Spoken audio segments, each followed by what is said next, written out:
여리고성은 철옹성입니다. 여러분도 알듯이 여리고성은 철옹성입니다. 여호수아 6장 1절에 이스라엘 자손들로 말미암아 여리고는 굳게 닫혔고라고 되어 있어요.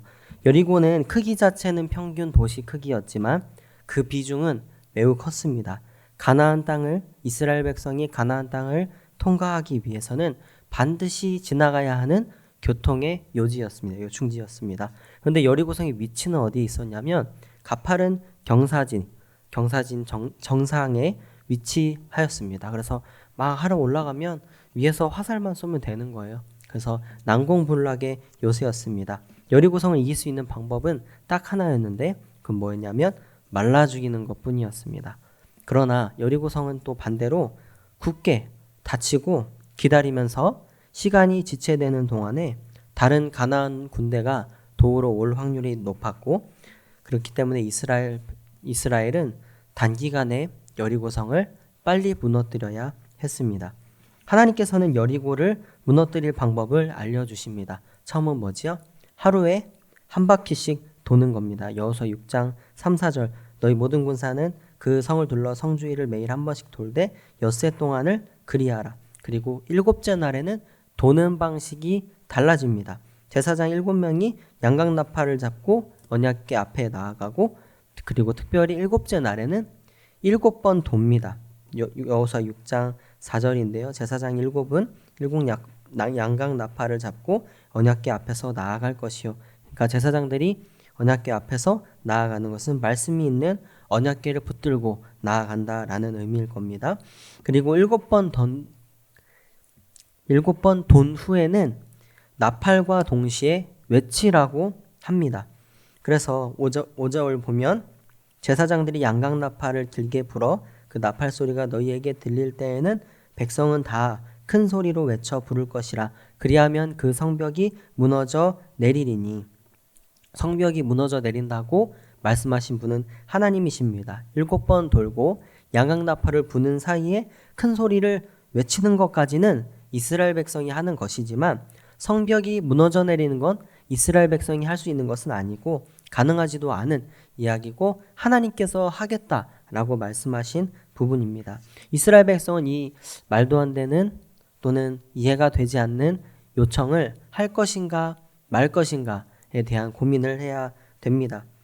그리고 이스라엘 백성은 하나님의 명령대로 수행을 합니다. 하루에 한 바퀴씩 돌고 일곱째 날에 7번 도는 그 일을 하게 되는 거죠.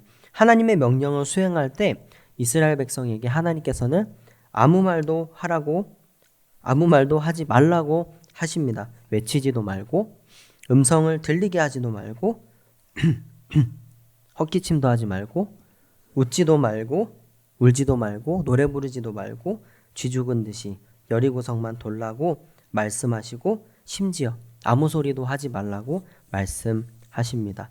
사람들의 입술, 말을 막은 겁니다. 왜 막았을까요? 성경에 나와 있진 않지만 불평, 불만을 막도록 하기 위해서였을 것입니다. 이 말도 안 되는 요청에 대해서 이스라엘 백성들은 입이 근질근질 거렸을 수 있습니다. 그러나 하나님께서는 사전에 입을 막음으로써 잘못된 또는 악독한 생각을 하지 않도록 하십니다. 이스라엘 백성이 여리고성을 돌 때에는 제사장들이 나팔을 부는 가운데 아무런 소리를 내지 못합니다. 6장 8절입니다. 제사장 7은 양각나팔 7을 잡고 여호와 앞에서 나아가며 나팔을 불고 여호와의 언약궤는 그 뒤를 따르며 제사장 7은 양각나팔을 불고 있습니다. 이스라엘 백성이 도는 동안에 나팔 소리가 들립니다. 이 소리는 이스라엘 백성만 들었을까요? 성 안에 굳게 닫힌 여리고 군사들도 들었을 것입니다. 여리고 사람들이 이스라엘 볼 때는 의문이 먼저 들었을 거예요. 쟤네 왜 저러지? 하고 이윽고 조롱 섞인 말을 했을지 모릅니다. 성경에는 나와 있지 않지만 저 성 위에서 조롱하는 말이 들렸을 수 있죠. 야, 이스라엘 엑스들아, 너희는 우리한테 나팔 소리를 들려주는 공연장이냐? 무서우면 무섭다고 해라. 노래나 부르고 있냐? 강강술래하고 있네. 같이 놀아줄까? 막 이렇게 조롱했을지도 모릅니다. 어쩌면 이스라엘 백성들에게는 스스로 볼 때에도 의문이 들지요. 왜 이렇게 요구를 하셨을까? 의문이 들고 불평불만이 있었을지 모릅니다. 그러나 하나님께서는 입을 막으셨습니다. 하나님께서 이 알려주신 방식은 전쟁의 방법보다는 군대 이렇게 해서 앞으로 이렇게 나가는 그 방법보다는 예배의식 같은 느낌이 듭니다.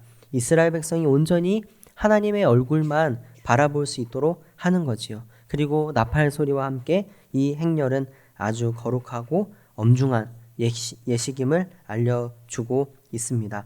입술을 막은 이스라엘 백성들은 더 정확히는 입술이 막힌 이스라엘 백성들은 과거의 일을 기억하며 기도할 수 있었을 것입니다. 이스라엘은 여호수아의 지도자 임명 후에 쉴 틈 없이 달려옵니다. 6장인데요. 그 전부터 해서 쉴 틈 없이 달려옵니다. 요단강을 건너고요. 그리고 할례를 행합니다. 모세가 홍해를 건넌 것처럼 요단강도 건넙니다. 갈라져서 마른 땅이 돼서 건너는데요. 건넌 후에 이제 자손들에게 이제 이야기를 하는 겁니다. 여러분, 우리 조상 모세일 때 홍해를 건넜던 사건 기억하지요? 그때 계신 하나님께서 여전히 여호수아 때도 함께 계셔서 요단강을 건넜습니다. 라고 이야기를 하는 것이죠. 그리고 할례를 행합니다. 할례는 다들 아시죠?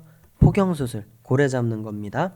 하나님과 이스라엘 백성 사이에 언약의 표징으로 사용이 됩니다. 모세와 함께 했던 출애굽 1세대는 다 죽었고 남은 여호수아와 갈렙 그리고 출애굽 2세대가 들어왔는데 가나안 땅에 들어가려고 보니 할례를 받지 않았던 거예요. 그런데 중요한 것은 이제 할례를 받았는데 어디서 받느냐? 가나안 한복판에서 모두가 동시에 받았다는 겁니다. 만약 가나안 백성 군대 중 단 한 사람이라도 이 할례 받은 사실을 알았거나 할례가 받은 그 다음 날에 들어왔다면 어땠을까요? 이스라엘은 추풍 낙엽처럼 쓰러졌을 것입니다. 그러나 그렇게 되지 않았습니다. 두 사건 모두 하나님께서 이스라엘 백성과 함께 하심을 알려주시기 위해서였고 실제로 하나님께서 함께하고 계십니다. 이제 7째 날이 됩니다. 이스라엘 백성들이 외칩니다. 제사장들이 나팔을 불 때 여호수아가 백성에게 외치라고 명령합니다. 여호수아 6장 16절인데요. 7번째 제사장들이 나팔을 불 때에 여호수아가 백성에게 이르되 외치라 너희에게 이 성을 주셨느니라. 외치라 여호와께서 너희에게 이 성을 주셨느니라 입니다. 여호수아의 명령입니다. 이때 이스라엘 백성들의 목소리 외칠 때에 이 여호수아의 말씀을 듣고 외칠 때의 목소리는 어땠을까요? 불신에 가득한 목소리로 야 했을까요? 아니면 확신에 가득한 목소리로 제가 지르진 않겠습니다. 그렇게 목소리를 했을까요? 아마 확신 가운데 외쳤을 것입니다. 여리고성을 함락시키기 이전에 요단강을 건너게 하셨고 불가능한 일을 보이신 것을 기억했을 것입니다. 또한 할례를 행함으로써 이스라엘 백성을 보호하고 하나님께서 이스라엘 백성과 함께한다는 언약의 표징을 다시 한번 확인하게 합니다. 여리고성을 함락시키지 않고서는 가나안 땅에 들어가지 못하지요. 하나님의 언약은 이스라엘 백성을 적과 꿀이 흐르는 땅 가나안 땅으로 들어가게 하기 위함이셨고 그 과정 속에 여리고성은 무너졌어야 했습니다. 그냥 눈앞에 있는 성을 무너뜨리는 것이 아니라 하나님의 언약, 적과 꿀이 흐르는 땅으로 너희를 인도하여 주겠다라는 그 언약 가운데 이스라엘 백성 여리고성이 있었던 거죠. 그들이 외친 후에 여리고성은 무너집니다. 20절입니다. 크게 소리 질러 외치니 성벽이 무너져 내립니다. 성벽이 저도 이제 어디서 들었는데요. 성벽이 무너질 때 어느 쪽으로 무너졌을까요? 안쪽일까요? 바깥쪽일까요? 바깥쪽으로 무너졌다면 이스라엘 백성들이 아무리 외쳤어도 피해를 입었을 것입니다. 안쪽으로 무너졌을 겁니다. 여리고성이 무너지는 결과는 단순히 한 문장으로만 정리됩니다. 성벽이 무너져 내린지라. 성벽에 벽이 금이 가며 여리고성의 백성들이 요동하고 막 도망하는 중에 두 개의 기둥이 무너져서 막 이렇게 되는 것이 아니라 성벽이 무너져 내립니다. 내린지라 이렇게 끝납니다. 이스라엘 백성에게 주시는 명령과 명령 수행 과정에서의 자세한 설명과는 달리 단 한 문장으로 마치는 것이죠. 하나님의 초점은 성벽이 무너져 내리고 여리고성이 무너져 내린 것이 아닙니다. 여리고성을 무너뜨리기 위해 주신 하나님의 명령을 순종하는 이스라엘 백성들에게 있는 것입니다. 이것을 통해서 우리가 알 수 있는 것은 무엇일까요? 하나님의 크신 계획과 약속 안에 이스라엘 백성이 있고요. 그리고 하나님의 크신 계획과 약속 안에 우리가 있다는 것입니다. 이스라엘 백성에게 여리고성은 난공불락의 철옹성이었습니다. 그러나 하나님의 약속과 결과는 단순합니다. 여호와께서 너희에게 이 성을 주셨느니라. 여리고성이 무너져 내린지라. 아무 말도 하지 못하고 나팔 소리를 들으며 엄숙하게 돌 때 이스라엘 백성에게 든 확신은 무엇일까요? 여리고성의 단단함보다 하나님께서 더 단단하고 비교할 수 없을 정도로 더 단단하고 강하신 분이라는 확신이 있었을 것입니다. 하나님의 계획은 여리고성 함락의 끝이 아닙니다. 출애굽에서부터 시작된 이스라엘 민족이 젖과 꿀이 흐르는 가나안 땅에 머물도록 하는 것이 하나님의 계획입니다. 이 계획과 약속 아래에 이스라엘 백성이 있습니다. 그렇게 여리고성은 무너졌어야 했습니다. 우리의 신앙생활에도 여리고성과 같은 일들이 있고 맞이하게 됩니다.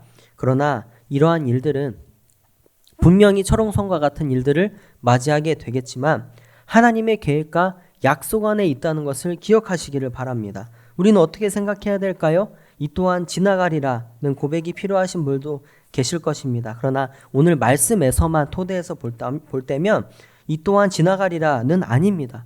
우리에게 철옹성과 같은 어려움이 올 때 하나님께서 이 어려움보다 더 크시다는 믿음입니다.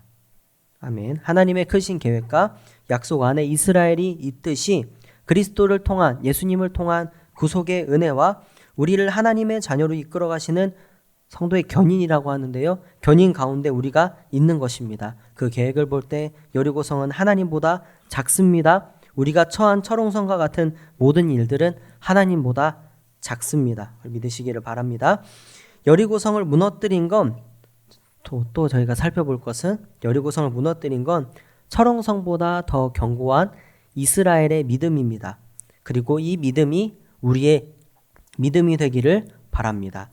하나님께서는 여리고성보다 크시지만 이 여리고성이 무너진 것은 여호수아 6장 20절에서처럼 나팔 소리를 들은 백성이 크게 소리질러 외친 후에 무너집니다. 말씀은 하나님의 손이 여리고성을 무너뜨렸다 이렇게 나와 있지 않고 크게 소리질러 외치니 성벽이 무너져 내린지라 라고 합니다. 이스라엘 백성의 외침은 아까 말씀드렸듯이 확신 가운데 이루어졌습니다. 우리에게는 이러한 확신과 믿음이 있나요? 철옹성과 같은 어려움이 있을 때 이 문제보다 크신 하나님을 의지하고 이 문제보다 견고한 믿음으로 외치며 살아가고 있습니까? 바울 사도는 고린도전서 13장 2절에서 산을 옮길 만한 모든 믿음이 있을지라도 라고 말합니다. 사실 이 장에서는 사랑이 포인트지만 믿음은 산을 옮길 수도 있다고 말합니다. 이러한 믿음이 이스라엘 백성에게 있었습니다. 그리고 이러한 믿음이 우리에게 있기를 소원합니다. 그렇기 때문에 우리는 잠깐의 승리에 취하거나 잠깐의 패배에 절망할 필요도 없습니다. 그저 하나님 앞에 입술을 닫고 불만의 입술을 닫고 기도했던 이스라엘 백성들처럼 기도하며 나아가시기를 바랍니다. 제대로 기도하면 우리 삶에 임하셨던 하나님을 알고 말씀을 통해 보여주시는 하나님의 음성을 듣습니다. 그리고 순종한 힘이 생기는 것입니다. 덮어놓고 순종은 없습니다. 말씀을 열어놓고 순종하셔야 합니다. 입술을 닫는다고 해서 마음도 닫아서는 안 됩니다. 입술은 열어도 마음은 꽉 닫는 사람들이 있습니다. 입으로는 하나님을 믿습니다. 찬양합니다 하면서 마음은 꽉 닫혀서 조금만 어려움이 오거나 관계의 문제가 오면 원망하고 화냅니다. 이 어려움이 찾아온 철옹성보다 주님이 더 크시다는 믿음을 가지고 철옹성보다 더 견고한 믿음으로 외치며 어려움이 있을 때마다 하나님 앞에 외치며 나아가시기를 바랍니다. 우리가 이 내용들을 놓고 조금만 더 생각해 보면 좋을 것 같은데 때로는 우리의 입술을 닫는 훈련이 필요합니다. 제가 이제 재밌게 본 영화라고 말하면 좀 죄송한데 달마의 놀자를 재밌게 봤거든요. 예전에 거기서 이제 무건수행하는 스님이 나오잖아요. 그래서 스님이 막 무건수행하다가 이제 369 게임을 하다가 이제 해가지고 말이 트여요. 트이고 나서 막 그 이제 옆에 한테 잔소리를 막 그렇게 하거든요. 무건수행의 목적은 뭐죠? 그 말 안 하고 하다가 말 트이면 막 하라는 그게 아닌데, 우리에게도 이제 무건수행은 아니지만, 무건수행을 우리는 하는 건 아니지만 입술을 닫는 훈련이 필요합니다. 우리에게 어려운 일이 있을 때 무엇을 하시나요? 어려운 일 딱 맞닥뜨리게 될 때.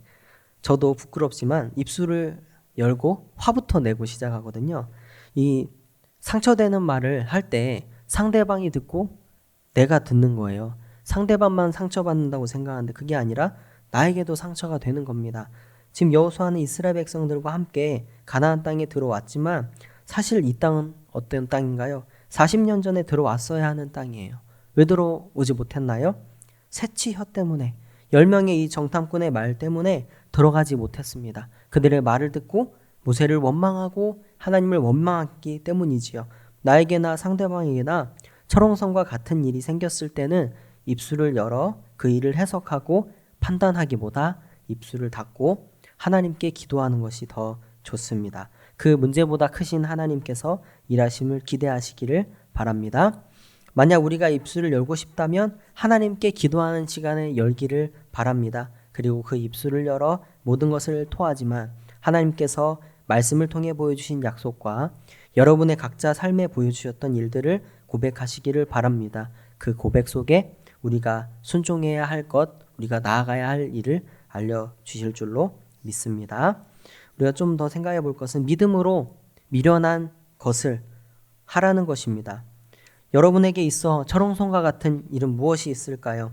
교회가 책임지고 감당해야 하는 일들입니다. 그것은 이스라엘 백성들이 여리고를 돌았던 것처럼 어리석고 미련한 것일 수 있습니다. 어리석고 미련한 것이지만 우리는 해 나가야 하는 것입니다. 어떤 것이 있을까요? 좀 도전적인 이야기지만 저희 올해 표어일 수 있습니다. 올해 표어에 4개의 가치를 나누어서 설명하고 우린 실천하기로 하는데요. 여러분도 얼마나 실천하시나요? 그리고 또 얼마나 하고 계신가요? 함께 기도하기를 힘쓰는 교회를 선포하고 첫 번째 금요철야 기도회에서 담임 목사님께서 말씀하셨습니다. 성도님들이 많이 오실 줄 알았는데 오지 않았다라고 하셨어요. 함께 기도하기를 힘쓰는 교회, 이 가치를 외치고 주보에 적고 이렇게 포스터도 만들면서 목사님과 함께 기도하는 가치에 대해서 막 이야기하고 기대하고 소망했어요. 여기에 함께 한 마음으로 서로, 제가 생색내는 건데요, 그냥 한 게 아니거든요. 기대하는 마음으로 우리 함께 기도하기를 소망하는 마음으로 만들었는데 무너졌어요. 저도 사실 이제 만들기만 했지 금요철야 기도회에, 죄송합니다, 많이 오리라는 기대는 하지 않았는데요. 금철이니까 준비하자라는 정도로 생각했고 뜨끔했어요. 가치 있지만 미련해 보였습니다. 그리고 저희 이거 하지 말아야 될까요? 그게 아니죠. 담임 목사님께서 그 다음에 말씀하십니다. 항상 오시던 분들이 더 일찍 오셔서 기도하는 것을 보았다. 저는 보지 못했는데 목사님께서는 보셨던 거예요. 이런 가치를 더 많이 나누고 함께 기도할 때 철옹성이 와르르 무너지는 결과는 아닐지라도 하나님께서 인도하신다는 믿음으로 함께 기도하게 되고 성령의 임재가 충만한 교회가 되는 거지요.